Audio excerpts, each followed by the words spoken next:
Bonjour et bienvenue dans les Cookinaires du Nil à Salle, ces cours de cuisine et de nutrition en direct que vous allez pouvoir visionner à la maison et que surtout nous allons pouvoir concevoir ensemble pas à pas.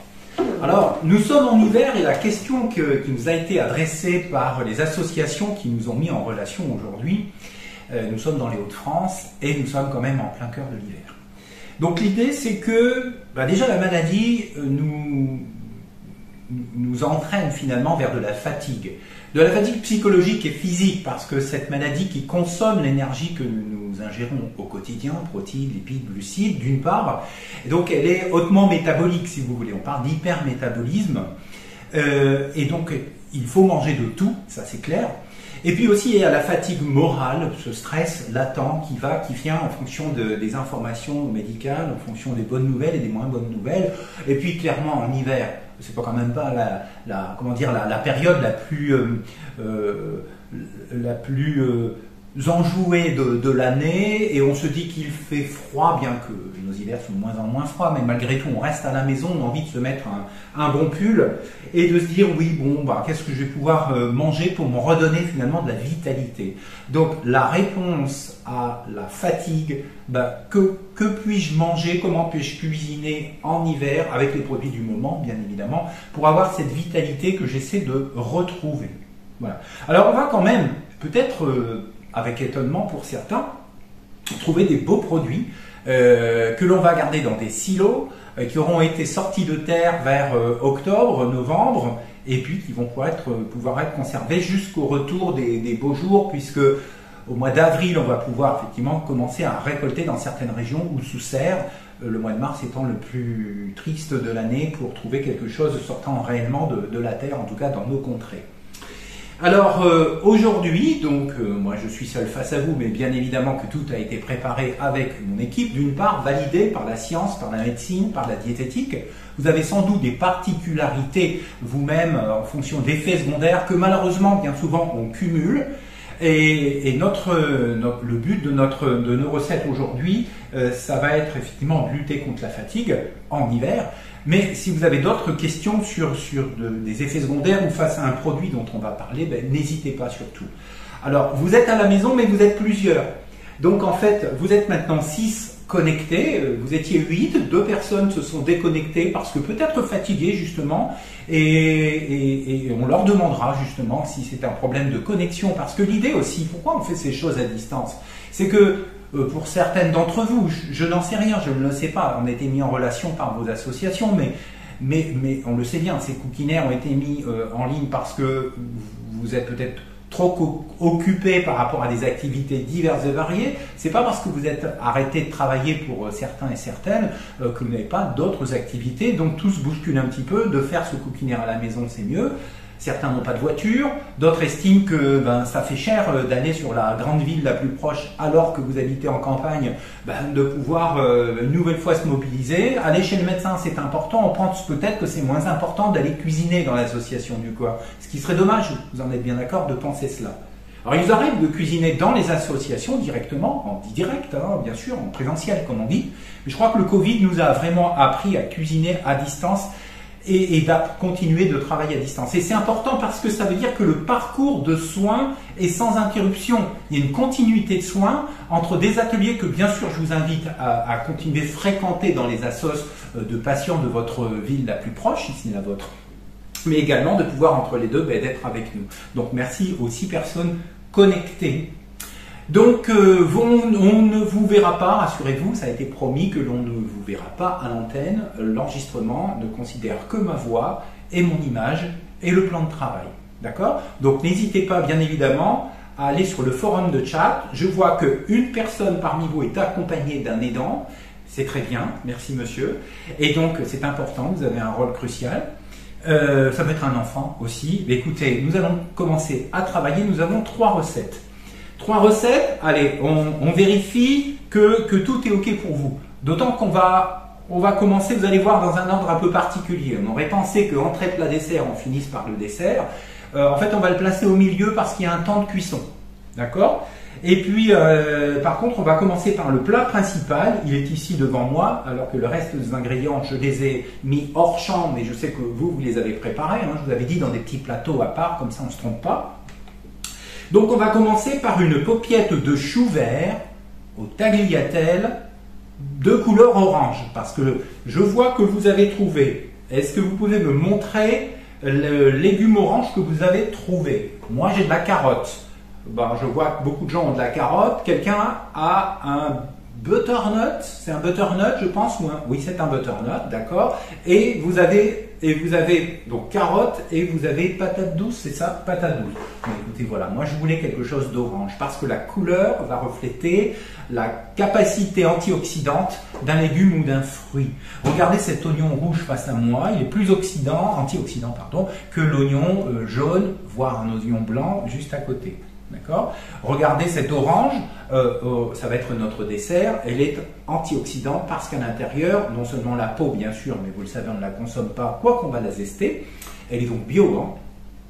L'intérieur est orange, qui dit orange, qui dit rouge, qui dit orange, qui dit quoi encore, jaune, bien évidemment, une courgette jaune plutôt qu'une courgette verte, va être très intéressant pour la santé. C'est là qu'on va trouver la vitalité. La vitalité, c'est par les macronutriments, protéines, lipides, glucides, mais aussi les micronutriments, vitamines, minéraux à l'intérieur ou des oligo-éléments pour certains, comme notamment dans les fruits de mer. On ne va pas cuisiner de fruits de mer aujourd'hui.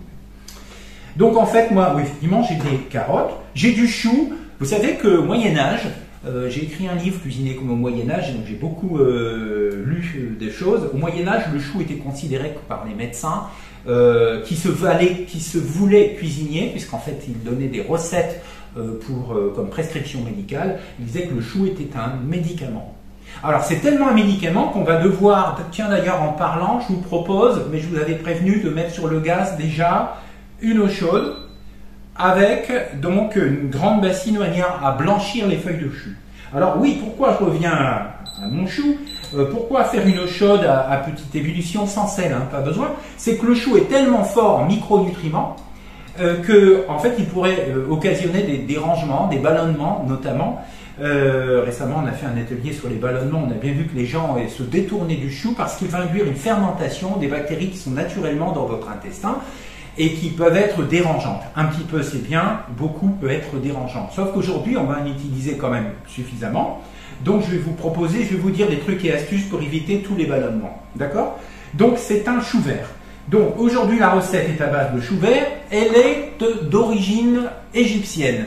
Et dedans ce chou, on va le faire un appareil avec dedans un mix de riz que l'on va aussi mettre à cuire. On y va, je vous propose de mettre à cuire aussi une casserole d'eau chaude qui va servir à la fois au riz et aux carottes. On va voir ça dans un instant, vous allez voir. Donc en fait, moi je mets à chauffer les deux unités. Bien. Alors, on va faire, oui, disais-je, dans la feuille de chou qu'on va pré-cuire, blanchir, puis cuire définitivement, d'accord? Vous allez voir comment. On va mettre à l'intérieur, gros comme un demi-point en fait, parce qu'il ne faut pas que ce soit trop gros, un appareil constitué de riz cuit, sous-cuit. Il faut qu'il soit juste cuit, mais plutôt 2 minutes de moins que ce qui est marqué sur le paquet. Dedans, on va y mettre du paprika qui est un antioxydant, tiens non, c'est rouge. Sel, poivre, vous verrez en fonction de vos recommandations nutritionnelles, parce que là il n'y a pas de diététicienne entre vous et moi. Alors moi j'ai des considérations par rapport au sel et au poivre qui ne sont pas d'intérêt dans notre recette d'aujourd'hui. Par contre vous y faites attention si vous devez notamment réduire le sel. On va y mettre un concentré de tomate. Concentré de tomate toujours dans notre appareil que l'on va mettre au centre du chou. Ce concentré de tomate en tube ou en petit pot, ça peut se conserver au réfrigérateur. Moi, je préfère le tube parce que quand la petite boîte est ouverte, il faut la consommer. Consommer de tomate, concentré de tomate. Alors, concentré de tomate, ici, vous savez que vous pouvez me dire, tiens, la tomate est rouge, elle est intéressante pour la santé, sauf que, regardez, pour la faire rentrer dans ce tube, il a fallu un petit peu la bousculer. Donc, qu'est-ce qui reste comme vitamine? Écoutez, il reste beaucoup de vitamines. La tomate contient des lycopènes, et les lycopènes sont des antioxydants qui, plus on les cuit, plus on les matraque, si on dit entre nous, plus les cellules de la tomate vont libérer ce principe actif. Donc, oui, vous avez bien compris, dans ce concentré de tomate qui ne contient pas de sucre et autres, vous voyez ce que je veux dire, on ne parle pas de produits industriels très, finalement, comment dire, avec des additifs et autres sucres à l'intérieur. Pas du tout, vous voyez de quelle marque je parle. Donc là, on est, tiens d'ailleurs, il faut ouvrir votre tube si c'est un tube. Voilà, vous avez des tubes aussi, mais ils sont entamés, ben, très bien. Vous voyez, vous pouvez les garder, vous le savez donc fort bien, au réfrigérateur. Bon, ben moi, je vais l'ouvrir pour l'occasion. C'est souvent un produit d'Italie, hein, avec des bons produits. Donc en fait, tomates, sel, poivre, paprika, riz et de la viande qui est au réfrigérateur. Moi j'ai choisi un poulet comme la recette d'origine d'Égypte. On peut le faire au poisson, on peut le faire aux crevettes. Vous savez, c'est un peu comme la paella qui est un peu le fourre-tout de reste à l'origine. Et donc ben, en Égypte on va faire pareil. Moi j'ai mon eau qui commence à bien fumer. Ça veut dire que je vais arrêter de parler et je vous propose de me suivre. Il n'y a pas de question. Je vois que tout le monde est au taquet parce que vous êtes déjà en train de sortir le chou. Le chou a été largement lavé, c'est un chou d'hiver. Il y a des choux en fait quasiment toute l'année. Toute l'année, c'est sûr. Donc je vais prendre les grosses feuilles pour faire finalement des enveloppes. D'accord? Regardez, elle a été lavée. Donc je vais prendre, il ne faut pas prendre des petites, hein, faut prendre le nombre de feuilles que vous avez de convives. C'est un plat qui pourra se réchauffer, qui d'ailleurs est meilleur réchauffé que tout frais produit. En voici 3. Moi, je vais en mettre un peu plus. Imaginez que ma feuille se casse lors de la pré-cuisson, lorsque l'on va blanchir. Alors, je cherche les plus belles feuilles. Oui, j'en ai une belle ici encore. Et le reste du chou, je vois que, ben oui, ça vous interpelle. J'ai une question. Et ben, le reste du chou, écoutez, vous pouvez faire un autre plat une autre fois. Vous pouvez aussi blanchir l'ensemble, le hacher, enfin, non pas le hacher, mais le couper en morceaux. Et puis vous le mettez, puisqu'il est blanchi, vous le mettez au congélateur, ça fonctionne très bien. Vous savez que ce qui est surgelé, j'ai bien dit surgelé, pas congelé, que l'on vous vend dans une grande surface, a été nécessairement blanchi. Donc pour le chou, c'est parfait. Je vais le laisser ici. J'ai un petit pot de persil ici, alors je laisse toujours mon petit pot ici. Vous savez quoi? C'est surtout pour y penser. Parce que bien souvent, je n'utilise pas le persil de ce pot, même s'il est bio, il est ravissant, enfin, il commence un petit peu à se fatiguer. Et donc, ben moi, ce que j'ai fait, parce qu'en hiver, je quand même moins de persil, il a pris quand même froid. Dans le temps, il y avait de la neige, ça protégeait le persil, c'était super. Maintenant, il y a moins de neige, ce qui fait que le persil peut prendre cher. Ce qui fait que dans mon jardin, je n'en ai plus, et puis à l'Institut Minasal, on n'a pas de jardin. Donc, de ce fait, j'ai congelé du persil quand il était beau. Et regardez ce que je suis en train de faire avec le chou tout en parlant. J'ai retiré la côte du centre. D'accord? Et je vais aller dans un instant, tous en même temps. Je recommence si vous voulez. Oui, j'ai bien vu que tout le monde n'a pas suivi. Regardez, je vais suivre la côte comme ceci. Je vais le poser sur la paillasse, hein, vous voulez bien. J'ai pas envie de casser la feuille. Voilà. Et j'ouvre mon chou comme ceci. Et on va venir en faire des feuilles, des enveloppes comme ceci. Hop, toujours un petit plat à côté de vous pour débarrasser. Et on va voir combien on utilise de feuilles de chou pour faire finalement ma petite paupiette. Voilà, alors donc, on a fait le chou, on commence par ça. Ça se passe bien, c'est très bien. Alors moi je vous vois et je rappelle aux gens qui verront cette vidéo en rediffusion sur le site internet Vite fait bien fait, qu'on ne vous voit pas et que ça fonctionne très bien. Ainsi, quand on est avec des associations, avec quelquefois beaucoup de personnes, généralement il y a quelqu'un qui va monitorer la séance, c'est-à-dire quelqu'un qui va discuter avec moi et qui va d'abord discuter avec vous et qui ensuite va m'envoyer le chat. Je me doute que là vous êtes seul à la maison, sauf une personne qui peut peut-être profiter de son aidant pour formuler des questions. D'accord ? Et vous me dites si je ne suis pas clair ou si je vais trop vite. Mes grandes feuilles, vous voyez, je vais les plonger dans l'eau maintenant qu'elle est à frémissement. Alors je compte mes feuilles, j'en ai 2, 3, 4, 5, 6. Bah écoutez, moi je dis que c'est bien. 6, en tout cas pour moi, hein, parce que moi, vous le savez, je cuisine toujours pour 2. Et c'est à vous de voir pour combien vous avez finalement acheté. Alors, ce que l'on va faire, c'est que l'on va bien aplatir dans l'eau. Et puis je vois que mon eau pour le reste ne bout pas beaucoup. Donc voilà, je vais faire ceci. Voilà, qui est de l'eau qui recouvre mes feuilles. Alors, si vous avez un couvercle, n'hésitez pas, mettez un couvercle. Combien de temps on me demande? Mais écoutez, c'est de l'à peu près. Hein. Il y a une ébullition qui va se former d'ailleurs. Je vais pousser un peu plus le feu pour être sûr et même que ça dégage pas mal de vapeur autour de mes feuilles. Blanchir, ce n'est pas cuire. Ce qu'on veut, c'est extraire. Vous savez ce qu'il y a dans le sucre, dans le chou, il y a des sucres. Oui, oui, des sucres. Vous avez bien compris, des glucides complexes. Vous voulez le nom du stachyose et du raffinose. Alors ce sont deux sucres qui existent bien évidemment naturellement, sauf que c'est ça qui va donner des ballonnements lorsque vous allez manger le chou si vous ne le cuisiez pas deux fois. Alors que là, on est en train d'extraire en fait ces deux sucres, le maximum que l'on puisse, et après on continuera de le cuire. D'accord ? Celles et ceux qui auront vraiment un intestin fragile, j'entends par là beaucoup de ballonnements, hein. Vous pouvez mettre dans l'eau de cuisson du cumin et le cumin va permettre, il est comme l'on dit, il est cholagogue et il est carminatif, c'est-à-dire qu'il va susciter la digestion, c'est-à-dire le relargage de sucre pancréatique dans l'intestin et il va éviter les ballonnements. Pas mal. Donc je continue de rappuyer, je vais prendre une petite spatule, hein. Je vous dis toujours de prendre une petite spatule.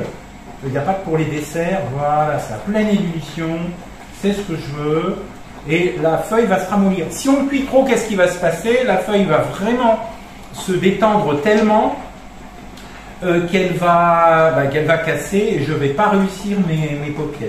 Si elle n'est pas assez cuite, elle va casser aussi, je ne vais pas arriver à la plier.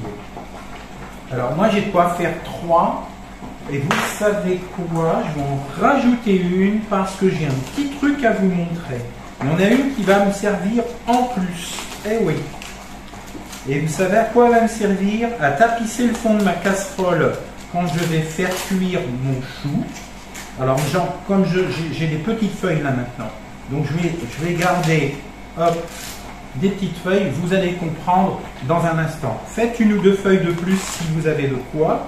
Je vois que pour ça, au moins une personne, là, vous avez acheté un demi-chou. Ben oui, vous avez raison. Ça se vend en demi. Hein. Il y a beaucoup d'eau sur mon espace de travail. Voilà, parce que j'ai bien laissé tremper le chou. Vous savez, l'idéal, c'est de le mettre dans une bassine d'eau avec un petit peu de vinaigre blanc et puis de le laisser tremper. Et effectivement, pour le coup, c'est de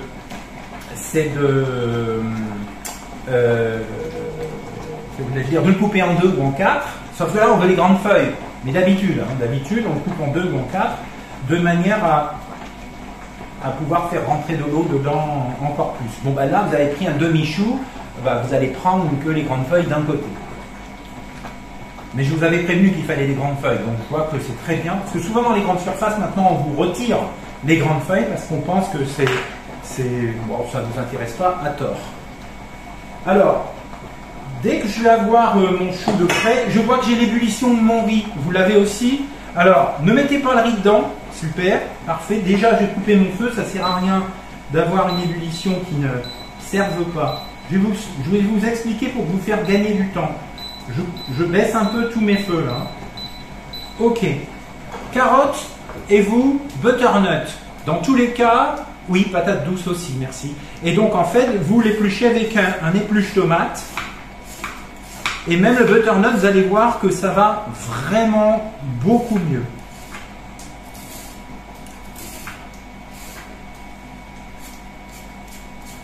Ça va pour tout le monde. Je vous vois à l'œuvre, c'est parfait.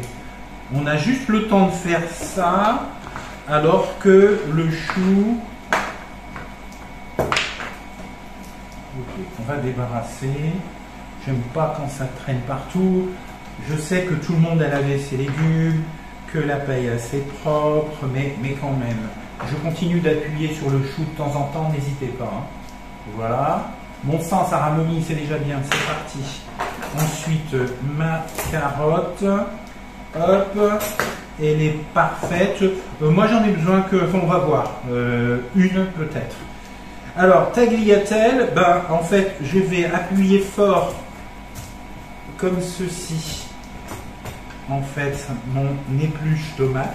Vous regardez les tagliatelles tout fins que je vais faire. On peut aussi le tenir comme ça à la main. C'est peut-être moins dangereux, faites attention. Un légume, c'est parfois glissant. Le pire, c'est un oignon. J'ai déjà fait une coupée, je me souviens, dans un coquinaire, où l'oignon s'est dérobé et mon couteau s'est rapproché de mon doigt. J'ai pas aimé du tout l'échange. Voilà, regardez, vous voyez des tagliatelles tout fins. Vous savez ce qu'on va faire? On peut même, regardez, mettez-vous au bord de votre table. Ok, on va faire ça pour vous faire prendre le moins de risques possible. Oui, j'ai une question qui s'affiche doucement. Oui, moi je veux bien que vous utilisiez une mandoline. Mais une mandoline, c'est dangereux, moi je joue pas à ça. Je suis un nutritionniste cuisinant, je ne suis pas un chef. Donc regardez, excusez-moi, il n'y a pas besoin de mandoline pour avoir ça. Et une mandoline, quand on a déjà peut-être des mains un peu tremblantes, pour vous n'êtes pas d'un âge avancé, sans trahir les personnes que j'ai autour de moi, mais vous savez que j'ai des gens de, hop, un petit bout parti, de 80, 75 ans à peu près de mémoire, qui se connectent, hein, quitte à se faire aider pour se connecter. Donc voilà, j'arrête ici, c'est uniquement moi pour vous montrer, mais ce que je vais faire, dans mon eau de riz qui est ici, ouais, eh bien je vais les plonger dedans. Je vais aussi les blanchir. Vous jetez pas l'eau, on va utiliser pour le riz après. D'accord? Alors moi je vais me prendre un petit récipient. Celui-ci me va bien, quelque chose de tout à fait petit. J'ai une fourchette pas loin. L'eau est chaude. J'attends simplement que ça ramollisse. Là aussi ça va être blanchi, ça va être sympa. Vous avez vu comme c'est simple. Pas de sel pour l'instant.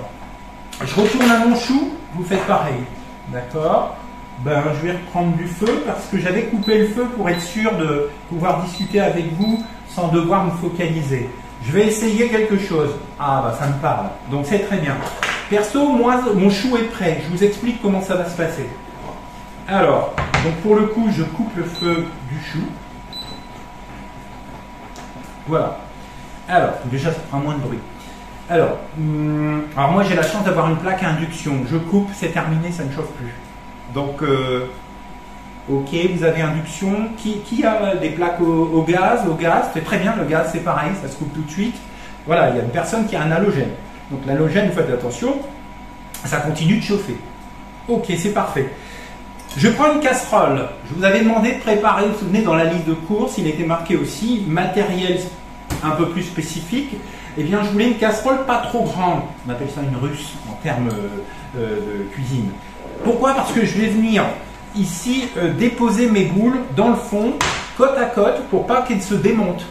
Parce que oui, si on les laisse comme ça dans un bouillon, parce qu'on va les cuire au bouillon aromatique, elles vont se démonter. Alors on pourrait les mettre, certains chefs le font dans un film plastique. C'est encore du plastique, même si c'est un plastique spécifique. Donc moi je vais faire en sorte que mes boules en fait soient côte à côte. Alors en fonction de la quantité de boulettes, de paupiètes que vous allez préparer, ben, choisissez la casserole en fonction. Regardez le petit futé, j'en ai 2 tailles et puis on verra à la fin ce que ça donne. Alors, ce que je vais faire, je vais utiliser ceci. C'est-à-dire que je vais retirer mes fiches. J'aime bien garder mes fiches près de moi. Quelquefois, vous avez des questions techniques. Regardez le chou comme il est tout mou. Donc, on va regarder une première feuille. Alors, prenez une fourchette parce que vous ne brûlez pas, je vous en prie. L'eau est quand même bien chaude. Et je vérifie simplement. Pour l'instant, je ne les attire pas tous. Ah, justement, c'est très chaud. Je vérifie que moi, personnellement, c'est très bien. Donc je vais pouvoir maintenant retirer toute l'eau. Je fais tomber du matériel. Je vais retirer toute l'eau et je vais relancer, vous allez voir, je vais vous expliquer pour la suite. Dès lors que donc c'est un peu ce côté caoutchouteux, s'il vous plaît, vous arrêtez la cuisson, moi c'est mon cas. Donc je vais à l'évier et puis je vais prendre une passoire. Faites attention, alors vous pouvez prendre une écumoire, voilà, quelqu'un a une écumoire, ben c'est parfait, ça sert à ça à vrai dire.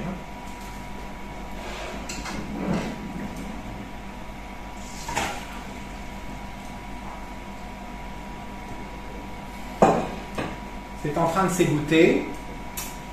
Et mes carottes sont cuites, comme dit l'adage. Ce qui fait que, tiens, j'ai quoi ici? J'ai de quoi débarrasser mes carottes ici. Je vais les retirer. Elles sont si fines.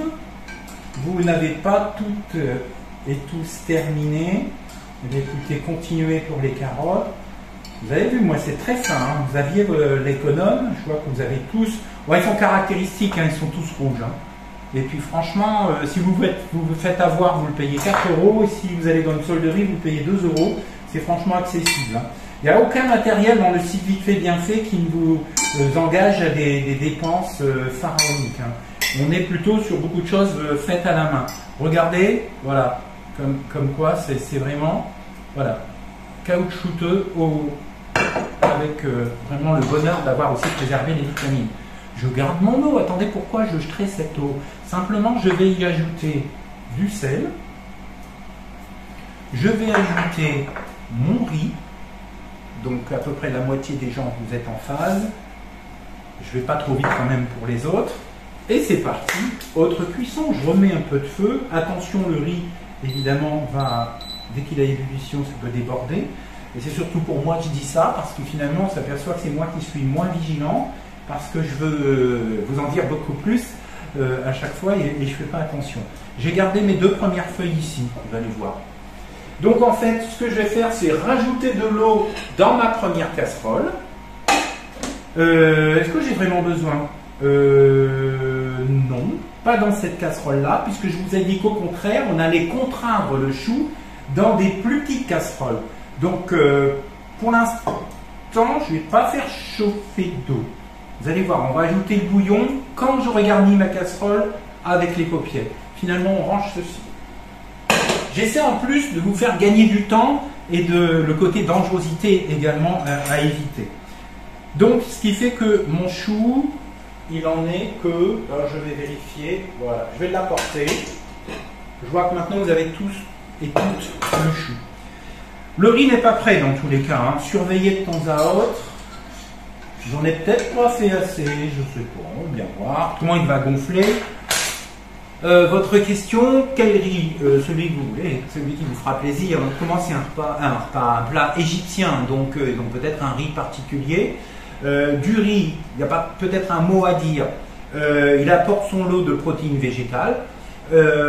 Attention à acheter du riz qui nécessite quand même un temps de cuisson quasi normal, 20-25 minutes, parce qu'un riz en 10 minutes voudrait dire qu'il est pré-cuit à l'étuvée, et ce n'est plus de l'amidon, c'est carrément du sucre. Alors, pour le peu, je ne sais pas si c'est votre cas, faites-moi un geste si oui, vous êtes diabétique ou un terrain diabétique, à ce moment-là, le sucre n'est pas votre ami. Vous êtes bien d'accord? Il y a une personne qui est diabétique ou qui a des soucis, c'est ça? Okay. Donc en fait, même moi j'ai un terrain pré-diabétique, je fais attention à prendre un riz qu'on cuit encore convenablement. Ah bien sûr, il y a des riz en 40 minutes, hein, ça existe. Bon, peut-être on peut faire un entre-deux. Un riz à 20-25 minutes, c'est vraiment pas mal, ça garantit, disais-je, finalement ce côté qualité par rapport au sucre. Vous savez quoi, je vais retirer mon chou parce que je vois que ce saladier va bien m'intéresser. Dans ce saladier, on va y mettre le reste des ingrédients. C'est-à-dire, j'ai du paprika, sel, poivre, on a dit de la menthe. Il me faudra aussi mon oignon. Je vais peut-être bosser mon oignon maintenant. Allez, je vous propose de faire pareil, mais je vois que quelqu'un l'a fait déjà, mais pas les autres. Donc en fait, oui, c'est normal, votre aidant a participé, c'est très bien. Des petits, vous pouvez découper des petits cubes de 5 mm sur 5 mm, 1 cm sur 1 cm. Pas trop gros quand même, regardez, moi je suis plutôt dans le 5 sur 5.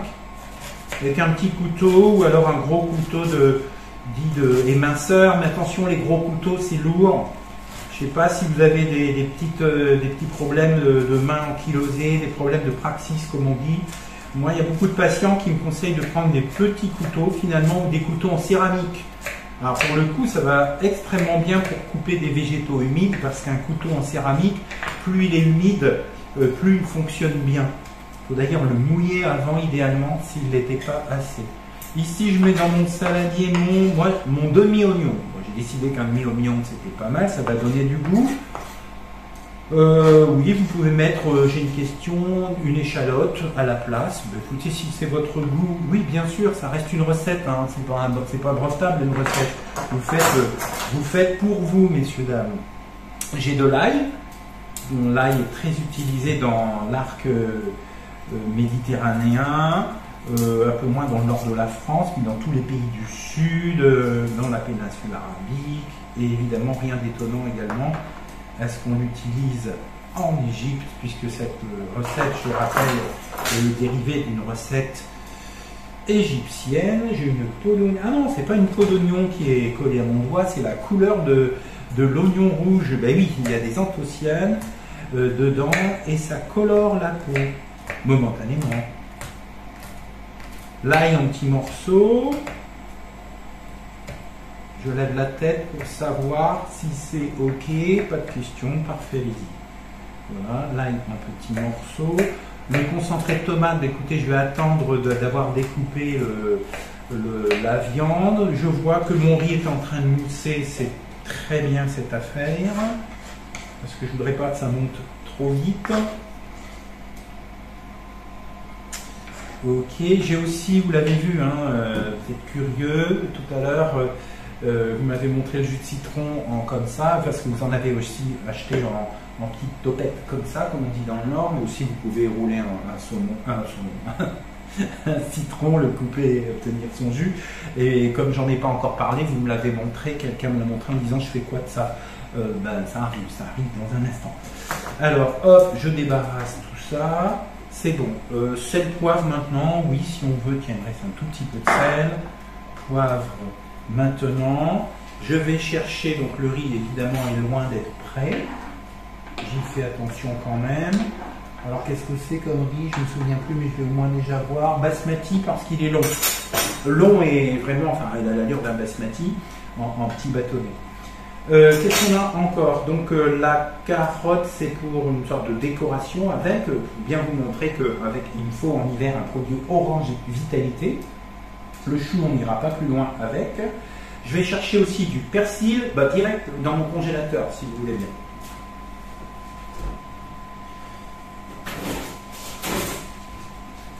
Regardez, je vous l'avais dit, j'ai mis une petite étiquette quand même, mais on voit vite hein, quand le produit pourrait un petit peu devenir un peu blanchâtre parce qu'il y a des cristaux. Vous savez, quelquefois, il suffit de le sortir un peu longtemps, de l'oublier 2 minutes, on le range, et puis vous avez des cristaux blancs qui arrivent. Enfin bon, ça ne traduit pas un bon respect du produit. À ce moment-là, écoutez, c'est poubelle ou une dernière fois dans une soupe. Voilà.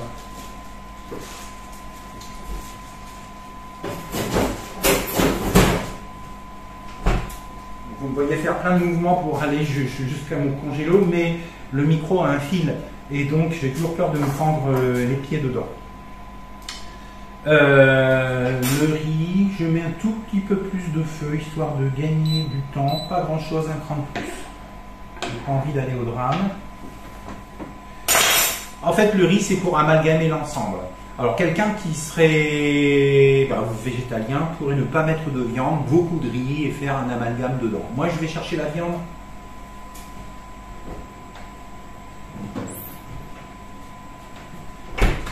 Pour le coup, la préparation, donc je vais retirer ma planche. Et oui, la subtilité, c'est que j'ai mis 2 planches de manière à ce que en dessous je puisse travailler propre. Alors chez vous, si vous avez travaillé si vous avez la même planche, faites-moi le plaisir, si vous voulez bien, de la passer à l'eau, un petit peu de savon, et puis tout de suite la rincer, et vous serez prêt. Je fais attention à mon riz parce que là, il est bien parti. Donc, moi, mon filet il est bien trop gros par rapport à la quantité de ce que je vais préparer. Hein. Donc, en fait, je vais tout simplement le couper en 2. Oui. On vérifie toujours ce que l'on achète parce que Attention, ici j'ai un riz qui veut se sauver. Alors plutôt que de baisser le feu, je le pousse. Et après je gère effectivement si je vais baisser le feu ou pas. En l'occurrence, là il est un petit peu orange mon riz. Oui, vous aussi, ça veut dire qu'il y a quand même des vitamines et de la provitamine A et qui est sortie et des bêta-carotènes qui sont sortis de mes carottes un petit peu et qui sont allés dans mon jus. Et oui. Alors ouais, je le baisse un peu finalement et j'attends un peu avant de le remettre. Voilà. Oui, disais-je, notre ami boucher, ben, il a laissé un petit peu ici d'un tendon qui va pas être sympa à manger. Donc, on va le retirer, d'accord? C'est un sacré beau filet de poulet qui a bien couru. On voit que la viande est pas dégoulinante d'eau, elle n'est pas brillante et c'est intéressant. Alors, ce que je vais faire, c'est couper mon filet en deux, hein, c'est largement suffisant. Une viande peut se congeler, bien sûr, je vois une question, mais combien de temps? C'était ça votre question. Écoutez, moi je dis qu'un mois c'est bien, après on a quelque chose qui est cartonné et c'est pas intéressant du tout, ça vaut aussi pour les poissons. Un beau produit congelé restera correct, ça vaut aussi pour les fromages, notamment à pâte dure. Et un mauvais produit, vous voyez ce que je veux dire, ne va pas tenir la route. Alors je vais continuer de travailler sur mon plat et je vais préparer la viande. D'accord? Allez, je fais des petits bouts. Alors ce que je vais faire, je vais découper des languettes, comme ceci, des lanières, si vous préférez. Voilà.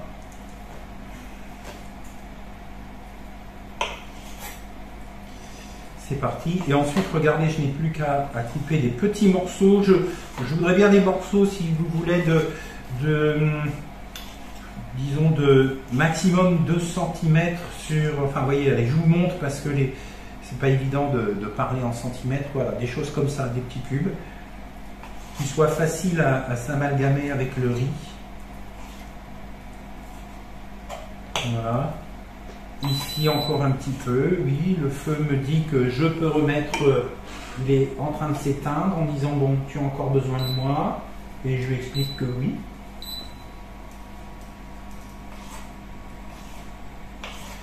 Voilà, ça y suffira largement.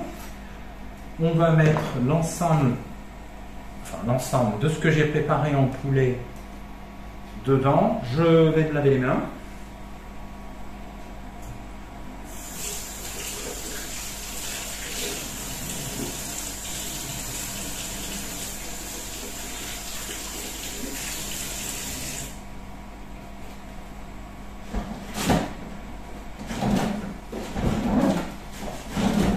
Et donc, on revient à notre préparation. On va ranger le reste au réfrigérateur.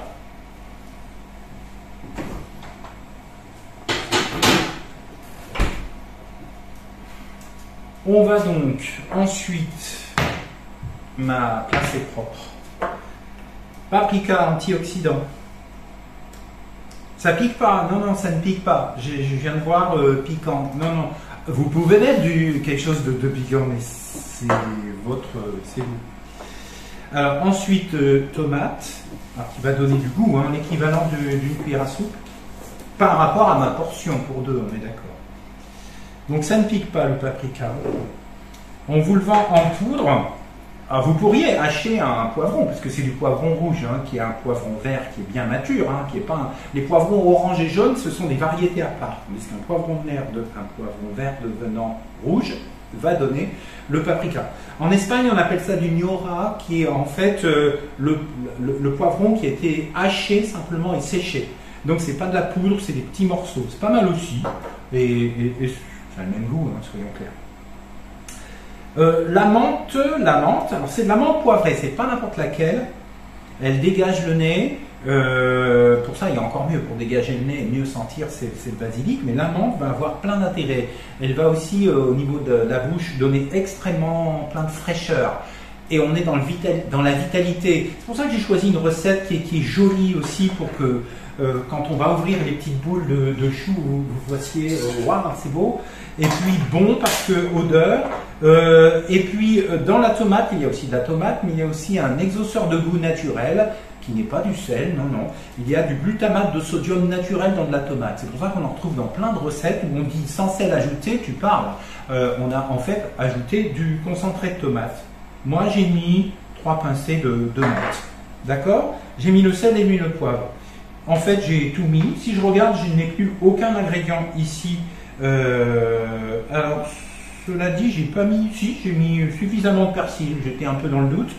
Je vais attendre que mon riz. Alors, où est-ce qu'il en est ce riz? Parce que c'est pas le tout. J'ai dit qu'il fallait le sous-cuire. Donc, vérifiez bien. Pourquoi? Parce qu'il va être recuit encore avec le poulet. Ben oui, tout simplement.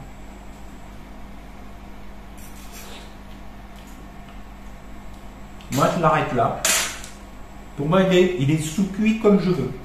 Normalement, il mériterait quoi? 2 minutes de plus, quelque chose comme ça. C'est bien du basmati, hein, il est aromatique. Je cherche ceci. Pour pouvoir passer le riz. Alors, pour pouvoir passer le riz, mon cher Philippe, il faut que tu récupères ta passette.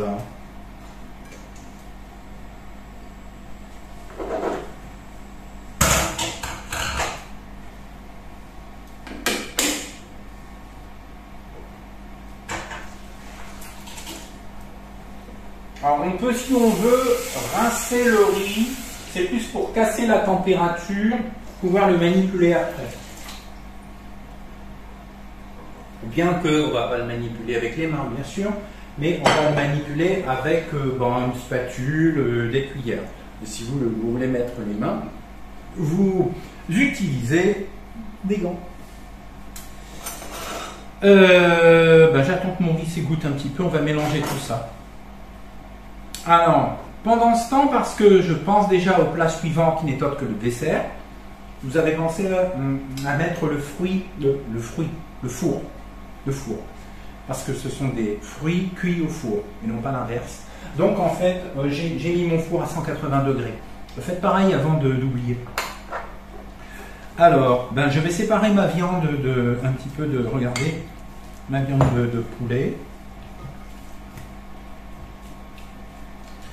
Et puis, on va un peu regarder ce qui se passe. Alors, dans les casseroles, je regarde le volume que j'ai. Je vais prendre la plus petite casserole, pour ma part. On va la mettre sur le feu, on ne met pas d'eau dedans. Vous allez voir, on va d'abord mettre les paupiètes. Par contre, ce qu'on va faire, je regarde la qualité de mes feuilles. Faites pareil. Faites un petit checking, comme dirait en anglais, de regarder, voilà, cette feuille ne me plaît pas, elle va filer au fond. Et puis ici, tout ça, ça me plaît bien. Ouais. Alors, ce que je vais faire, pourquoi vais-je mettre une feuille au fond de ma casserole? C'est pour éviter que si d'aventure je surchauffe mes choux, que le fond ne brûle. Donc, ce qui fait que je ne vais pas du tout manger cette feuille. Hein. Voilà, j'ai tapissé le fond de ma casserole avec une feuille. Et je vais venir déposer dessus l'équivalent de 4 boulettes à peu près par rapport à ce que j'ai fabriqué ici. Je vais voir où en est mon riz qui s'égoutte. Faites donc pareil. Une spatule.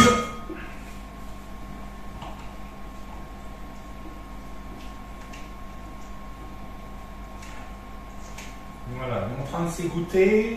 Je lui donne un petit tour de manivelle pour que ce soit encore OK. Je viens avec mon riz et je viens le débarrasser, l'incorporer à ma préparation de viande.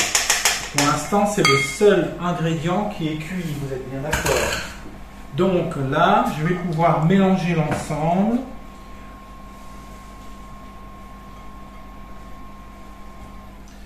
Le riz est salé, j'ai mis du sel poivre sur l'ensemble de l'appareil. Et ce que l'on va maintenant faire, on sent vous devez sentir aussi la tomate. Donc mélangez bien qu'il n'y ait pas des endroits où le concentré de tomate soit planqué et qu'à côté il n'y ait rien du tout, quoi. Ce serait dommage de tomber sur un endroit. Et puis c'est pareil pour l'ail et l'oignon. Donc tout ça va cuire gentiment dans un bouillon. Le bouillon va être donc de l'eau, vous l'aurez compris, mais avec un bouillon aromatique qui peut être un bouillon de veau, qui peut être alors soit en poudre, soit ici mon petit truc gélifié. Moi j'adore parce qu'il n'y a pas de glutamate de sodium dedans. C'est pour les gens qui normalement ont des nausées, on évite le glutamate de sodium. Oui, sauf que vous venez de m'entendre dire qu'il y en avait dans la tomate. Donc à la limite aujourd'hui, ben, j'avais pas nécessairement matière à utiliser ce petit bouillon qui est sans glutamate de sodium puisqu'il y en a déjà dans la tomate. Et ouais. Mais je vous le dis parce que les gens qui vont revoir cette vidéo peut-être auront des problèmes par rapport à des nausées, vomissements et diront bah on va faire la même recette que Philippe, sauf que je ne vais pas mettre le concentré de tomate. Ils vont mettre autre chose, un petit peu plus d'aromatique avec autre chose, mais en tout cas pas la tomate, vous voyez. Et que vont justement prendre un bouillon sans monoglutamate de sodium. Donc j'essaie à chaque fois de varier les commentaires et pour vous apporter le plus possible d'infos. Je crois que j'ai de quoi faire pour 4, me semble-t-il. C'est parti. Alors, pour le coup, je vais prendre des gants parce que, et je fais attention toujours à mon fil, parce que là, je veux quand même serrer les boulettes de manière à ce que rien ne s'éclate dans la casserole. Serrer les boulettes dans le chou et serrer les paupiètes dans la casserole. Vous allez voir, ça va être sympa. Alors, la menthe poivrée, on aurait pu la mettre, comme je l'ai fait, dans l'appareil, mais aussi dans le bouillon. Hein. En Égypte, on est plutôt à le mettre dans le bouillon, mais on va déjà mettre justement de l'aromatique avec, donc je pense que ça suffit. Trop, c'est trop, hein. En tout cas, c'est l'un ou l'autre. Oui. Alors, regardez, je vais faire ceci. Alors, je m'aperçois que mes feuilles, si on va les replier comme ça va être assez difficile. Donc, je vais prendre une comme celle-ci, voilà. Une autre ici, comme ça je cache le trou. Est-ce que vous voyez bien? Voilà, j'ai une première feuille avec un V et la deuxième feuille va venir comme ceci, ce qui fait qu'au final je vais avoir comme une assiette si vous voulez et je vais en visuel regarder que je prends la moitié, un quart, que dis-je, un quart de ma préparation. Je dirais que ça fait à peu près ça. Alors, vous voyez, je presse, il n'y a pas de jus du tout, hein, et ça me donne une boulette telle que celle-ci. Je crois que je pourrais... Attendez, il ne faut pas que je vole. Je partage en 4 et je vois que franchement, la personne qui serait ici serait lésée. Alors donc, voilà. Donc comment vous pouvez faire des choses assez grosses puisque vous serez amené à la couper au moment du service. Regardez comme ça part déjà plutôt bien, j'estime. Alors je regarde toujours ma casserole pour savoir si, oui ou non, j'ai une moyenne casserole ou une petite casserole à prendre. Vous voyez ce que je suis en train de faire. Certains chefs pourraient dire on prend des feuilles de choux encore plus grandes, mais il faut se trouver les gros choux énormes, c'est pas simple. Et donc ils peuvent même les ficeler. D'autres, je vous l'ai dit, les mettre dans du film. Mais regardez moi ce que je fais. Voilà. J'ai serré très fort et je vais le déposer dans ma casserole. Et comme je vais les coller par 4, ben, vous savez, ça ne va pas s'ouvrir. Donc je vais le poser ici et je m'aperçois que ma casserole va quand même être finalement petite. Je change donc d'avis. Il n'y a que les imbéciles qui ne changent pas d'avis. Et si vous voulez vous moquer du monde, vous pouvez rajouter, c'est ce que j'ai toujours dit. Et ouais, vous la connaissiez cette blague? Et bien voilà, elle est faite. Ça y est, ouais, je vous montrerai à la fin. Celle-ci me plaît pas. Je vais commencer par les plus belles, hein, puis on verra la misère après. Alors, ben voilà, celle-ci, elle me plaît pas, mais en fait, arrangée comme ça, quoique, c'est pas sûr, toi. Je vais la prendre comme ceci. Voilà, là, ça me va bien. Voilà, ça me va bien comme ceci. Et c'est parti pour la deuxième. Ça marche chez vous? Alors, j'ai pas la réponse de tout le monde, mais c'est parce que vous êtes justement en train de vous coller à cet exercice. Ah, c'est pas... Il y a des recettes un peu plus compliquées, quand même un petit tour de main. Hein. Mais si votre riz... bon, vous allez me dire, plus il est cuit, plus ça va coller. Mais il ne faut pas non plus que ce soit trop cuit, parce qu'après, il vous faut quand même récupérer quelque chose de... Le riz voilà, il ne faut pas qu'il y ait une surcuisson des aliments. Alors vous voyez qu'il y a quand même du chou, hein, on a sur des grosses feuilles. Donc je parlais des ballonnements tout à l'heure. Si vous avez, je vous ai pas vu faire, mais alors moi j'ai un petit trou dans le fond là, donc je vais essayer de refaire ça. C'est pas bien fait. Allez hop Philippe, l'inspecteur est passé, inspecteur des travaux finis. J'ai dû en parlant faire tourner la feuille. Voilà, c'est tout simple. Il faut faire comme ceci. On recommence mon cher. Voilà. Et ben voilà, j'ai quelqu'un qui me montre sa réalisation et je vous dis que vous êtes un chef. Alors, sauf que vous êtes une chef en l'occurrence, mais sinon ça va. Voilà, alors là je vais la mettre ici, je vais venir la caler vraiment dans ma casserole. Rien ne va s'ouvrir, c'est promis.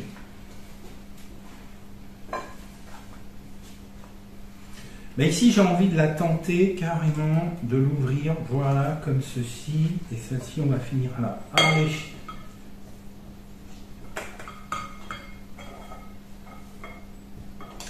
Et la viande n'est pas cuite, mais c'est pas un problème du tout. Elle va cuire gentiment. Le bouillon va passer à travers tout ceci, sans venir gêner quoi que ce soit. Ça va pas trop lessiver mon chou, puisque j'ai mis de l'aromatique dedans, notamment la menthe et sa fraîcheur. Regardez comme c'est quand même pas mal. Et voilà. Et la dernière, parce qu'il en faut une, pour ma part, donc je sais pas, on n'a pas discuté sur le nombre de personnes que vous souhaitez convier à votre repas. Mais comme vous êtes quand même plusieurs, il y a des différences. Donc je ne vais pas rentrer sur les quantités à préparer. C'est avant tout un exercice de démonstration et de discussion. Voilà, bah écoute, en tout cas pour ma part, c'est bien calculé en termes d'appareil.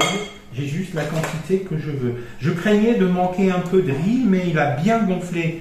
Le basmati, quelquefois, est particulier. Certains basmati gonflent moins que d'autres. Alors je vous conseille d'acheter du riz bio parce que il est de notoriété publique que les riz sont très largement traités. Et ouais. Donc si on a un riz bio, par contre la norme internationale fait qu'on peut avoir confiance. Eh bien je vais vous montrer ce que ça donne pour ma part. Alors, je ne sais pas si on arrivera à bien voir face caméra. Je vais essayer quand même de mettre ma main pour pas que ça tombe. Moi, j'ai 4 paupiettes de choux farcis. Vous savez que j'ai un ami, pas des moindres, puisqu'il a été mon formateur, Michel Garard, 3 étoiles au guide Michelin. Michel met à l'intérieur du chou du canard du sud-ouest, avec des petits navets. Et vous voyez que vous êtes parti. Là, on est dans les Hauts-de-France. Allez. Quoi qu'on a des canards par chez nous.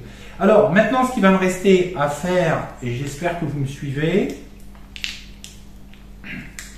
c'est d'utiliser, on va le prendre avec un petit couteau, on va répartir des petits bouts de mon produit gélifié, là. Alors, c'est pas le plus heureux, finalement, pour cette manip d'avoir pris du gélifié. Le mieux eût été encore, il faut être honnête, de la poudre. Mais si on veut qu'il soit sans glutamate, il est que gélifié. Et puis maintenant, j'ai pris l'habitude de ne travailler qu'avec lui, pour être honnête. Et donc, j'en coupe des petits bouts parce qu'il va falloir que ça se solubilise dans l'eau chaude que je vais. Donc, dans un instant, on va verser de l'eau. Allez, je mets la moitié de mon bouillon. Et puis, je vais couvrir, comme vous l'allez voir, avec de l'eau. Et puis, on va couvrir à hauteur du chou. Voilà. Et c'est parti, messieurs les choux, qui allaient gentiment cuire. Voilà, juste à hauteur, pas plus. Et c'est parti pour une cuisson. Alors j'ai un petit peu oublié, mais je crois que c'est dans les 20 minutes, puisque le chou est pré-cuit. Il n'y a que la viande que l'on doit avoir. On parle de 15 minutes. Alors ça dépend le nombre de paupiettes que vous avez mis à l'intérieur. Quand même, il y a l'inertie par rapport au bouillon. Donc, à vous de juger. Tiens, je vais le pousser là-bas. Je ne sais pas si vous le verrez mieux face caméra. Allez, j'atteins une ébullition et j'entretiens une petite ébullition tout au long du travail. On nettoie son plan de travail. On retire tout ce qui est inutile. Et dès que c'est fait, nous allons nous occuper du dessert.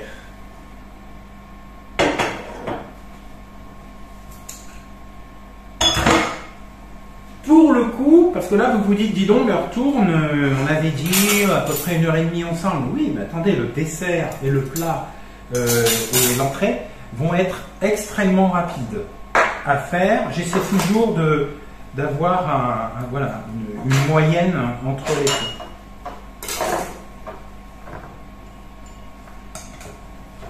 Allez, hop, on remet tout ça au carré. Et on va resservir, on va se... Hop, je vais nettoyer le couteau.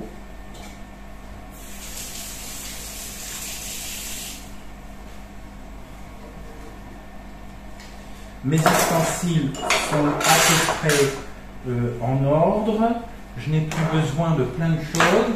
Donc mes carottes, vous pouvez toujours les laisser au frais. On viendra habiller le dressage de l'assiette. Mais imaginez qu'on n'ait pas beaucoup de temps tout à l'heure, qu'on soit un petit peu à l'arrache. C'est clair, vous prenez une belle assiette, vous placez au milieu une paupiette, vous venez mettre quelques tagliatelles au-dessus, vous en faites plus que moi, parce que là, enfin, quoi qu'il y a déjà des légumes et un accompagnement de protéines avec le riz à l'intérieur de la paupiette, mais vous pouvez donner en fait envie, la vitalité dans les yeux aussi. Donc moi je vais la mettre au frais si vous voulez bien.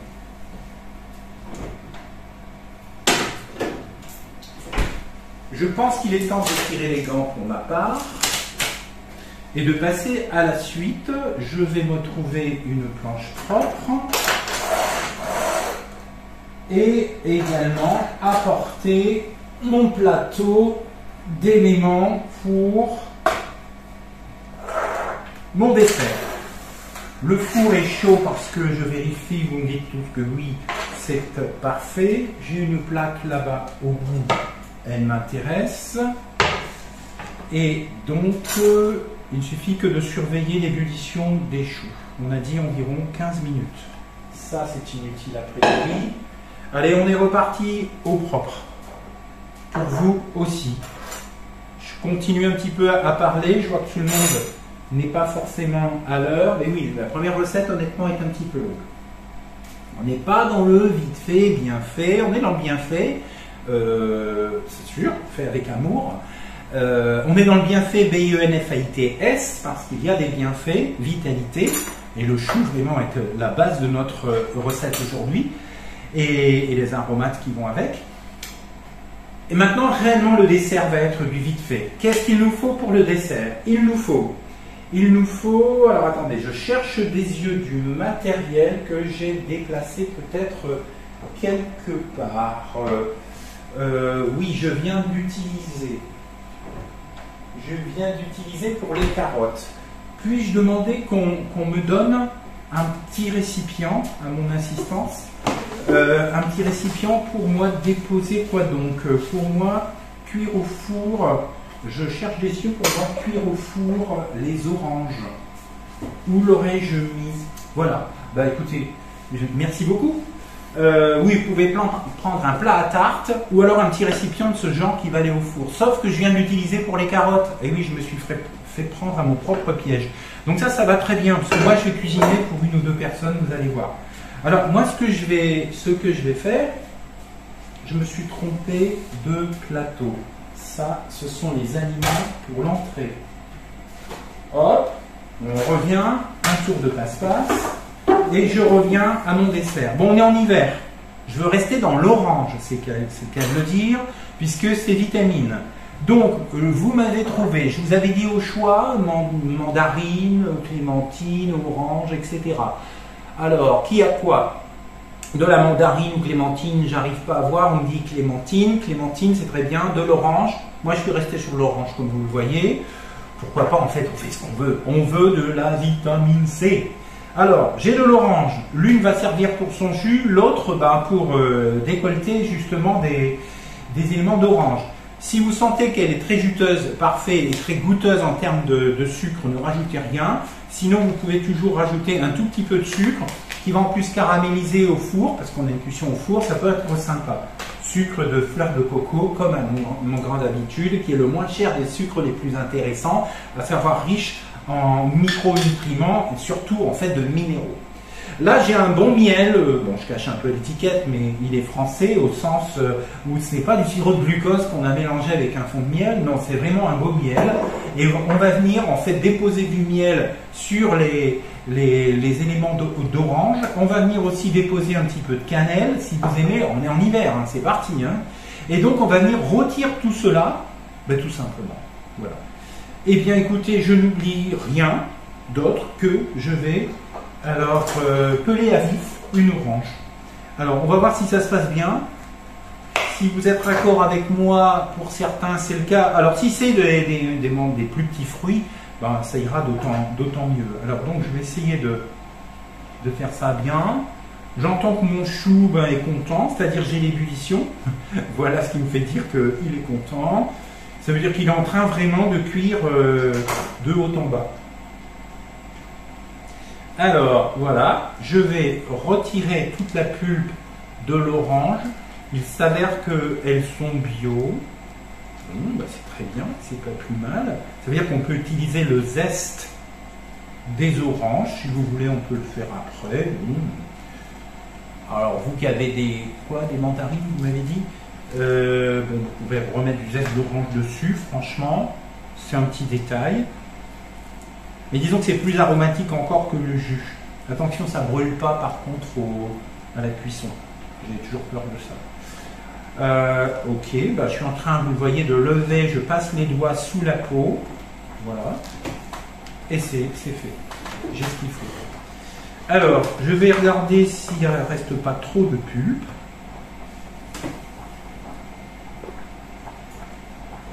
Ok. Je vais essayer de décoller. Voilà, mes oranges. Ce que je vais faire, voilà, ça ce sera une portion. Et bien, dans une orange, je vais faire 3 portions. C'est parti. J'ai décidé ça. Comme un seul homme. Je retire le plus possible de parties blanches. D'accord? C'est pas la meilleure. Je vais ensuite baisser, dès que mes mains seront un petit peu plus sèches, j'irai baisser le feu. Regardez. Très simple. Hein. Je dis pas que c'est fini, mais presque. Hein.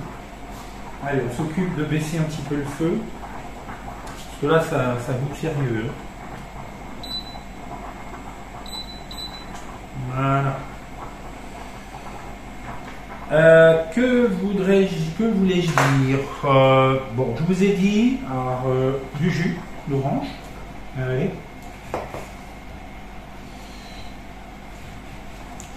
Alors, il n'y a pas de pio. Pas de pépins.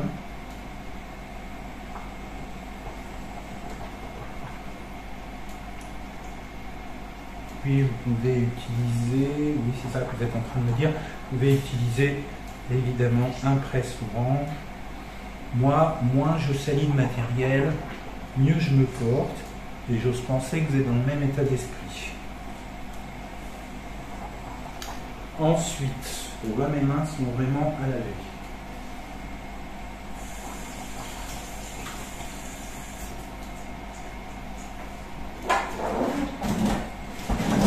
Il y a un bon signe, c'est que mes mains collent, donc ça veut dire qu'elles sont bien sucrées. Ben oui, parce que les oranges à pulpe, les oranges à jus, c'est tout un bazar quelquefois pour les choisir. On vous vend quelquefois des choses sans trop se soucier ce que c'est.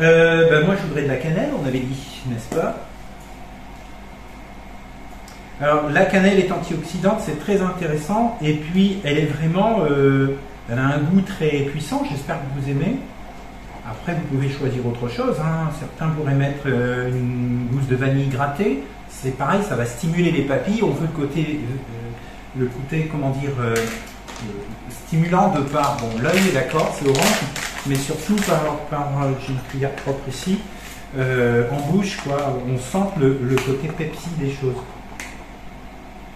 Un petit peu de sucre, mais vraiment pas trop. Pourquoi? Parce qu'en fait, c'est ce côté un peu, vous savez, ces sucres particuliers, muscovado, rapadura, fleur de sel. donne vraiment un goût particulier grâce aux minéraux et ce côté pulpe qu'il y a à l'intérieur, ce côté mélasse. Oui, sauf que moi j'ai envie de rajouter un petit peu de miel. Alors donc, tiens, je vais prendre toi parce que tu es propre, hein, je viens de prendre du sucre. Et ben le petit peu de miel, oui, mais il faut quand même arrêter, ça reste du sucre, même si l'indice glycémique, on dit indice ou index selon qu'on est en France ou aux États-Unis. Ce miel, écoutez, voilà, je vais en mettre un petit peu, pas trop non plus, pour rester dans les équilibres de l'acidité du fruit. Surtout si vous avez des petites clémentines, là, genre clémentine de Corse, qui sont très corsées en goût, justement. D'ailleurs, la vraie clémentine de Corse n'est pas orange, elle est verte. C'est pas un signe d'immaturité. C'est vraiment que sa génétique verte ressort. Et moi, dès que je vois des clémentines vertes, je peux vous dire, je les achète. Sauf que là, j'en ai pas vu, sinon j'avoue que j'aurais sauté dessus. Mais de ce fait, j'ai dit, je ne vais pas manquer de leur en parler. Pour moi, c'est prêt. Hein. Il suffit de regarder mon petit plateau, il est vide d'ingrédients qui me dirait, Philippe, tu as oublié quelque chose.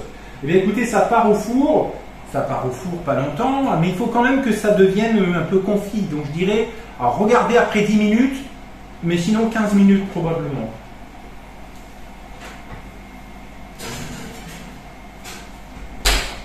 Mon dessert est prêt. Alors là, ça, c'est du vite fait, bien fait.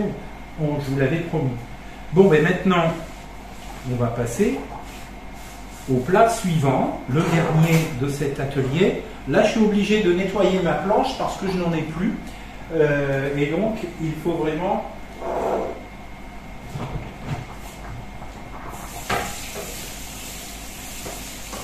Alors, je vais simplement la nettoyer à l'eau. Je ne vais pas mettre de savon quoi que ce soit. Pourquoi? Vous allez voir. Là, je viens de faire quoi dessus? Une orange, vous êtes bien d'accord? Sauf qu'après, on va encore faire des légumes. Donc, je ne suis pas sur de la viande, des choses comme ça. Donc, je m'autorise à être un petit peu plus souple avec les sanitaires, bien que je vais passer à l'eau. Je veux dire, par là, je ne vais pas la renettoyer au savon. Je peux tout retirer.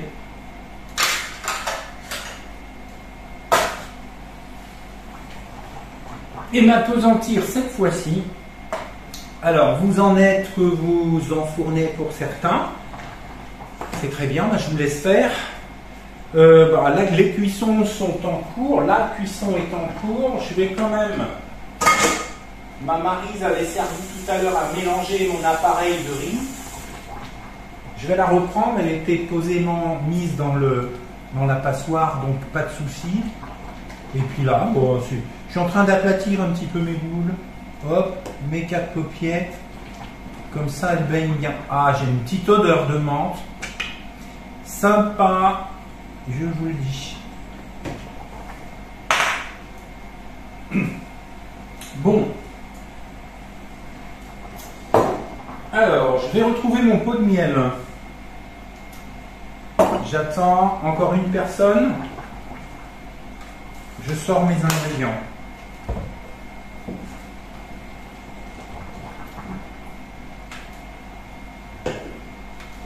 Je vous attends, j'ai pas envie de vous perdre.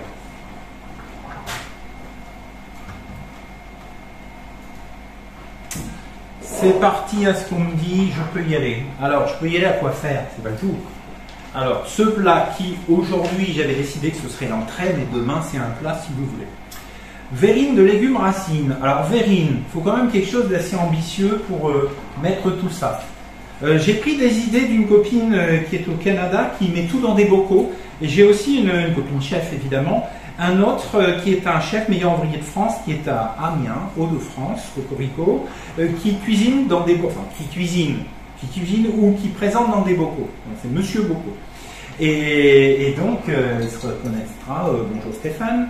Et donc, en fait, voilà, des jolis bocaux comme ça, on vous offre des trucs, vous gardez.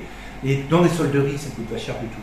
Et donc voilà, vous allez faire un bocal, et puis accessoirement, vous le mettez au frais, et puis vous pouvez le manger dehors, vous asseyez sur un banc. Oui, je sais, on est en hiver. Mais écoutez, dans votre salon, voilà, j'en sais rien.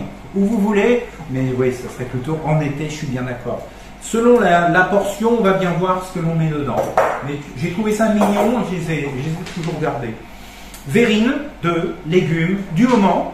Alors certains vont me trouver des navets, de la patate douce, on en parlait tout à l'heure, quelque chose où il y a de la vitamine, des minéraux et des fibres. Et en hiver, croyez-moi, on n'est pas pauvre, on trouve de tout. Oui, je sais, vous allez me dire, il s'est pas embêté, il a repris sa carotte. Ben, effectivement. Mais comme j'étais sur un sachet de carottes, j'ai acheté donc le sachet de carottes. Oui, je marquais sur ma feuille, j'allais oublier, certains achètent du pané. Vous n'en aviez pas, vous étiez sur la... D'accord, vous êtes resté sur votre butternut et carottes, ben tiens non, vous avez fait pareil que moi. Patate douce, justement, ben c'est très bien. Super. Une pomme à croquer, que voici, dont je vais retirer la peau parce que si elle est à croquer, ça veut dire qu'elle est très ferme et la peau est très... Et comment dire, je parle du fruit lui-même, mais aussi de la peau, et qui peut peut-être créer des petites accélérations de transit, et donc je préfère peler. Peler, c'est simple, vous allez le faire dans un instant avec une épluche tomate, comme j'ai toujours envie de vous dire. Un peu de thym, là il est même frais parce qu'il était encore sous serre. Très bien, sinon vous en achetez du sec, il n'y a pas de problème, ou du surgelé. Et puis de la ciboulette, c'est clair, moi j'en ai plus, elle est morte, on est en hiver, mais prenez la ciboulette sèche, ça marche très bien aussi, ou surgelée, qui se vend maintenant partout. Voilà, ou vous l'aurez vous-même, voilà, compris à la maison, on est d'accord. Et puis bah, une petite vinaigrette, qu'est-ce que je fais? Je fais la vinaigrette maintenant? Bah oui, le temps que tout est propre, une petite vinaigrette, bah, ce que vous voulez. Alors moi je vais rester colza, oméga 3, donc énergie, efficacité, anti-inflammatoire, bon pour la peau, les yeux, les cheveux. Vraiment, l'oméga 3, il faut aller le chercher, je dirais. Donc c'est du colza. Voilà. En l'occurrence. Ici, ben, moi je vais continuer ma vinaigrette avec du citron. Il est ici, j'ai ouvert un pot. Sinon, vous en faites vous-même. Et puis, ben, ce sera tout. Moi, je verrai quand même là-dedans une petite échalote.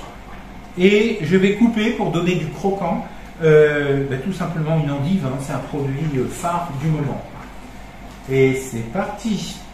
Alors, ce que je vais faire, c'est utiliser.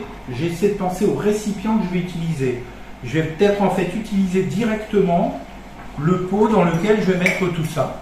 Ça m'évitera de faire de la vaisselle. Toujours. Donc, ce que je vais faire, j'ai simplement une petite humidité qui est ici, puisque je viens de la laver. Et donc, ben non, je ne vais même pas faire de vinaigrette. Mais bien sûr, on va directement mettre le citron et l'huile dans le pot. On va travailler sur assiette directement, sauf que l'assiette est un pot. Alors, ce que je vais faire, c'est demander à mon entourage qui me donne le sel, si vous voulez bien. Je vais demander à mon entourage qui me donne le sel, s'il te plaît. Parce que je suis en manque de sel et de poivre, soyons fous, et je te remercie. Et donc, ben, on va mettre un... Ben, on ne va pas le mettre ici, on le mettra au fur et à mesure. Eh bien, écoutez, j'ai mon endive, je la coupe en petits morceaux.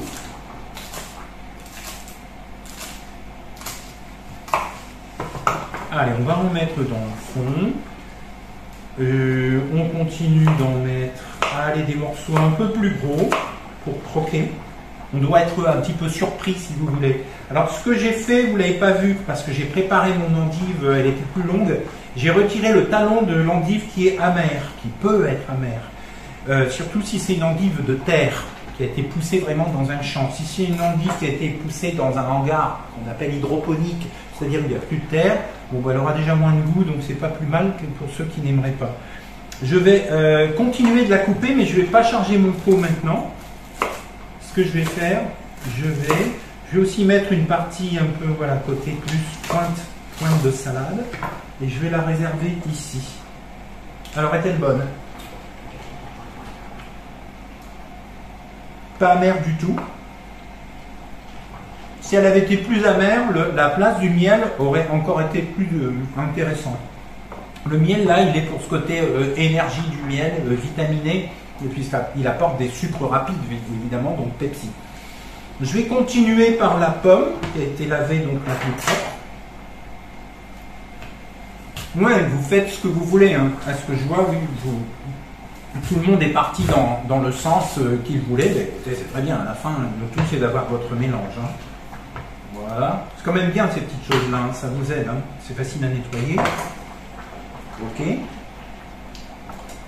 on épluche la pomme. Si vraiment elle avait été bio, j'aurais peut-être pu garder la peau, ça aurait fait des petits morceaux de couleur à l'intérieur. Je vais être honnête, la mienne n'est pas. Eh bien voilà, vous pouvez être fier, quelqu'un me dit que la sienne est bio. Eh bien écoutez, si vous le souhaitez, vous coupez des petits cubes en laissant la peau, vous aurez la couleur rouge, et puis donc vous serez fier d'avoir acheté et utilisé finalement complètement un produit. Bon, on n'est pas loin de la cuisson du chou, hein. Donc c'est très bien, on est vraiment raccord. Ce que je vais faire aussi, c'est me retourner et voir que dans le four, ça mijote, ça confit. Et puis, c'est bien, tout se passe bien. Chez vous aussi, vous levez le pouce. Alors, c'est que tout est OK. Allez, allez. Bah oui, parce que passer un beau moment en cuisine avec vous, c'est valorisant pour moi, pour ce que toute l'équipe fait. Et puis, j'espère que ça vous est utile. Et c'est en cela que on en sera satisfait. Et tout est publié, tout ce que l'on fait ensemble, les fameux cookinets ont été validés par les malades, et ce qui fait que par les animateurs d'atelier aussi, en disant, c'est pour ça d'ailleurs qu'on ne vous demande plus votre avis en live. Avant, on envoyait un questionnaire, et maintenant que l'on a un satisfait clairement de 100% pour les professionnels, et sur une petite centaine de personnes, dans votre cas, 93% étaient totalement satisfaits et avaient trouvé réponse à toutes leurs questions. On a arrêté de faire l'enquête, vous êtes bien d'accord? J'espère simplement, bien évidemment, que votre avis n'est pas contraire à ce que je viens de vous dire. La pomme, des petits cubes. Des petits cubes, si vous voulez bien. Alors on retire tout ce qui gêne. OK. Et puis, je vais faire comment? Comme ça. Et ensuite, je serai plutôt, voilà, sur des cubes, des triangles, enfin ce que vous voulez.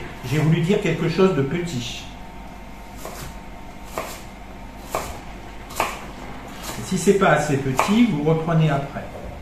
Alors, je vais regarder la quantité que je mets aussi par rapport à mon contenant. Alors, écoutez, on est bien.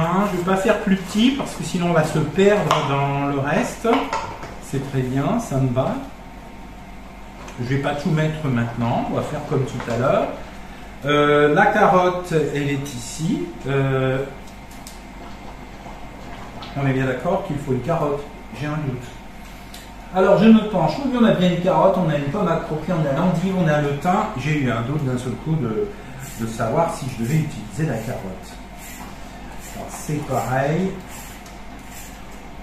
Vous pourriez la pré-cuire, hein, comme tout à l'heure on a fait pour le chou. On aurait pu dire tiens, on ferait cuire plus de carottes tout à l'heure, parce que la carotte c'est peut-être un peu dur, je sais pas, vous avez peut-être mal aux dents, des choses comme ça qui moi m'échappent. Hein. Moi je vous parle du produit avant tout aujourd'hui dans cet atelier, et c'est à vous d'en disposer. Alors là je prends un couteau un petit peu plus grand quand même, hein, ça sera plus rassurant pour moi, pour éviter de me couper. J'ai une odeur d'agrumes qui se dégage dans la cuisine. Sous-entendu, ouais, dis donc, on est un peu dur. Hein. Ouais, on est en train d'avoir un petit effet là sur.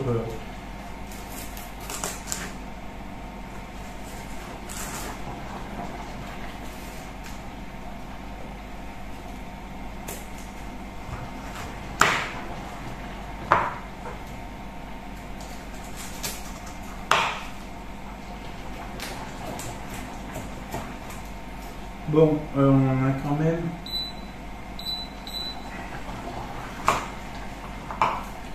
J'ai mon chou là qui s'est excité un petit peu. Bon, qu'est-ce qu'on fait? On va tailler en bâtonnet pour changer un peu le visuel et les textures. D'accord? Allez. Ce qu'il faut que là, on va commencer à mélanger un peu tout.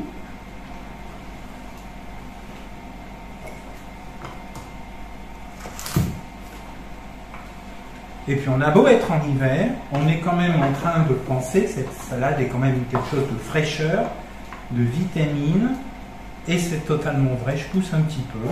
On peut laisser donc ce filet de citron faire son effet d'attendrir un petit peu si vous le souhaitez, pour un peu confire, pourquoi pas. L'échalote, ben, je vais venir, voilà, j'aurais pu la mélanger. Hop, l'huile, j'en mets une petite cuillère à soupe. Le reste des ingrédients, je ne vais pas tout mettre, tout simplement, je vais le réserver, on l'utilisera plus tard. Et donc, ben là, on va mettre l'échalote et en terminer avec cette entrée. Et vous êtes bien en train de penser que ça, c'est du vite fait, bientôt. Parce que là, réellement, on est allé, franchement, vous en convenez, hein, on est allé vraiment très vite pour cette petite recette. Alors, on peut mettre dès maintenant le petit miel si vous le souhaitez. Le fait d'être en bocal, vous pouvez agiter le bocal avant le service aussi, puisqu'il a un joint, et donc ça vous permettra de pouvoir mélanger l'ensemble. Je rajoute un tout petit peu de poivre sur le dessus, mais je mélangerai au service avec une petite cuillère, donc j'aurais dû le faire plus intelligemment avant, sauf que l'intelligence n'est pas toujours au rendez-vous. Voilà, on va faire ça. Et puis tant qu'à faire, puisque je vais ajouter l'échalote, je vais tout ajouter en même temps. Je vais ajouter aussi du thym. Hop, comme ceci. Ok. On peut laisser infuser, hein. Ça c'est sympa, ça donnera un goût sympathique. Et puis je vais arriver avec mon échalote.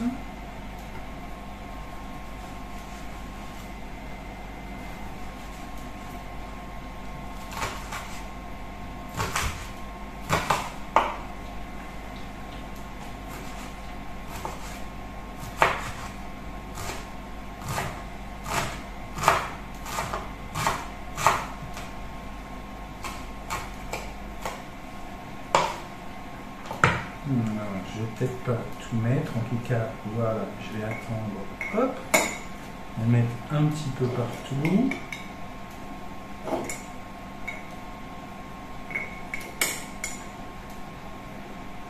Voilà, on aurait pu tout mettre dans un saladier et seulement après tout mettre dans mon pot. Ça aurait été plus intelligent parce qu'on aurait vraiment mis de l'huile partout. Parce que l'huile va permettre le transfert des saveurs entre les plantes aromatiques et ben, le reste des aliments. Mais écoutez, vous savez que là, face à moi, mon entrée est terminée. J'ai encore un petit peu de rade ici, je ne vais pas jeter. Moi, je vous dis que ma verrine est prête. D'accord ? Bon, on va la mettre au réfrigérateur. Alors, on est en hiver, on dirait pas. Hein. On est en hiver, on a plein d'énergie, plein de vitalité. Voilà. C'est rapide. Alors, vous allez me dire vitalité parce que vous étiez fatigué. Alors, au moins, le dessert en ça répond aussi à ce questionnement de essayer de faire des choses rapides. Le dessert et cette entrée. C'est vrai que, autant pour moi, c'est que le plat principal qu'on a traité en premier lieu est plus long. Donc, il peut se faire aussi en 2 temps. C'est aussi pour cela qu'on vous propose quand même cette recette qui est quand même plus longue, c'est de dire, je vous l'ai dit, c'est mieux d'être réchauffé comme ça. Le chou peut être déjà préparé la veille, puis vous dites, hey, c'est bien pour aujourd'hui, demain je ferai le reste. Et puis vous montez vos paupiètes à ce moment-là le lendemain, vous mangez tout de suite ou carrément encore le surlendemain, et ça c'est parfait. Vous voyez, vous pouvez aussi adapter votre cuisine à vos capacités en fait et à votre fatigue. Et je répète, faites-vous aider.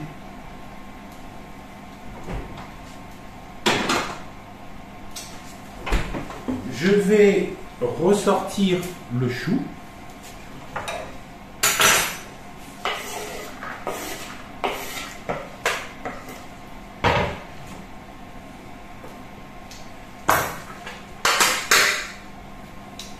Pour vous montrer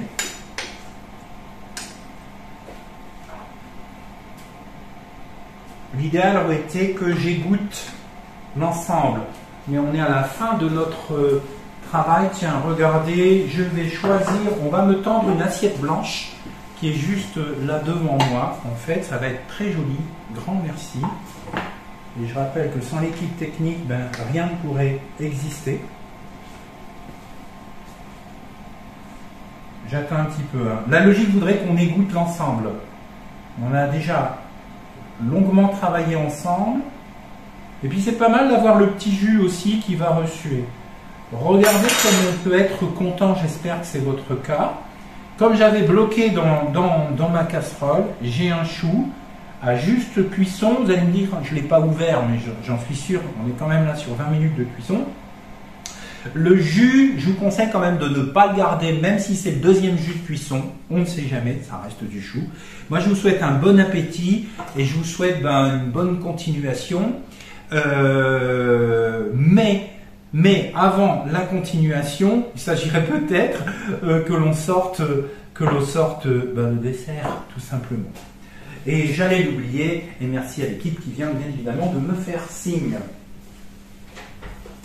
Alors, bon, d'autant que quand je viens d'ouvrir le four, croyez-moi que je suis content de l'odeur. Alors, j'ai de quoi poser ici, faites attention, ça va sortir très chaud comme vous vous doutez. J'ai l'odeur de cannelle et de miel qui est vraiment particulièrement intéressante.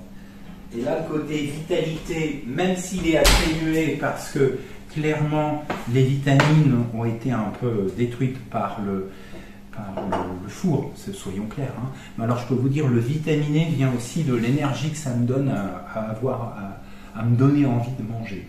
Donc vous voyez, ces trois plats, tiens, tant qu'à faire, vous êtes là tout beau, tout mignon. Regardez ce que ça peut donner. Voilà ce que nous venons de travailler ensemble aujourd'hui, en espérant, j'ai pas eu beaucoup de questions, mais en même temps cela ne m'étonne pas. Et ouais, parce que vous êtes très occupé, vous finissez à peine là de sortir le chou, vous avez raison, parce que sinon ça peut quand même se démonter. Là je suis à juste tendreté, ça va être super. Il me reste cet instant toujours triste de se quitter, mais je vous dis quand même au mois prochain, à très vite, et merci de votre complicité.